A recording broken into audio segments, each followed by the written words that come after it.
Magandang umaga. Ayan. Ito ang kabuuan ng sunog dito sa aming lugar. Mahirap man isipin na balikan pero hindi mo maiiwasan.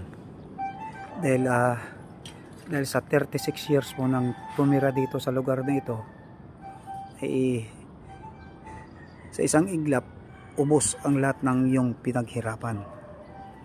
Ang masaklap lang nito ay sinasamantala ang kahinaan ng mga nasunugan at ang kalituhan. So para sana dyan sa mga LGU, sa mga government, sana ilatag nyo ang magandang proseso at ang magandang pag-uusap para naman sa sinasabi na sariling pabahay para sa mga Pilipino. Ang problema lang, pilit na pilit yung papatayuan ng building. Paano naman yung mga taong walang kakayahan na umupa sa condominium nyo na yan na sinasabi? E di, balik homeless pa rin sila, balik squatter pa rin sila.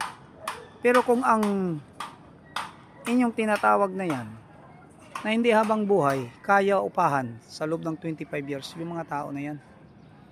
Hindi katulad din sa ibang mga tao na kakaya-kaya din ang renta na sinasabi nyo.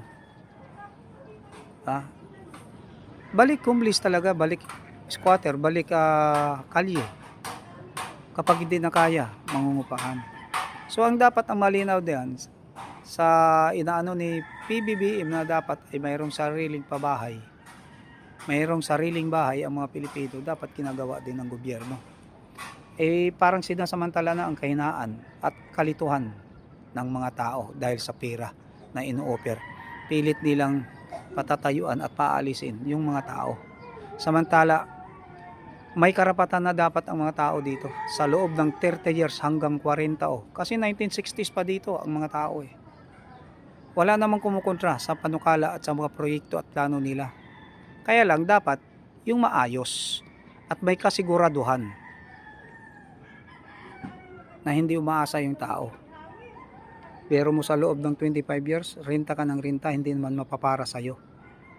Hindi mapunta sa'yo. So nagre-renta ka lang habang buhay.